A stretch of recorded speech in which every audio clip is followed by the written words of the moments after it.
వృషారూఢాం శూలధరాం శైలపుత్రీం యశస్వినీం.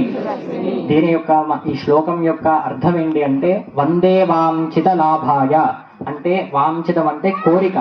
ఏ కోరిక ఏంటంటే తీర్చే తల్లి ఆ శైలపుత్రి మాత. వందే వాంఛిత లాభాయ చంద్రార్ధకృత శేఖరాం అంటే చంద్రరేఖను ధరించినటువంటి అమ్మవారు. వృషారూఢాం శూలధరాం వృషభ వాహనం ఎక్కి శూలము ధరించినటువంటి అమ్మవారు ఏవైతే ఉన్నారో యశస్వినైనటువంటి మాతకు శైలపుత్రి మాతకు నమస్కారం చేసుకోండి అందరూ. ఈ అమ్మవారు ఎవరు అంటే హిమవంతుడు తెలుసు కదా, పర్వతరాజు హిమవంతుడు ఆ యొక్క పుత్రిక, ఆయన యొక్క పుత్రిక మేనక, హిమవంతుల యొక్క పుత్రిక శైలపుత్రి మాత. బాలాస్వరూపంలో ఉంటుంది అమ్మవారు ఈరోజు.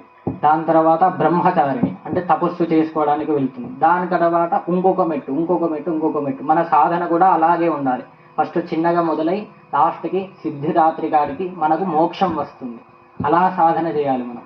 ఈ నవరాత్రుల్లో మనకు ఈరోజు ఈ అమ్మవారి శక్తి యాక్టివేట్ అవుతుంది కాబట్టి ఆ శక్తిని మనం పట్టుకోవాలి. అందరూ కూడా ఒకసారి చెప్పండి, శ్రీ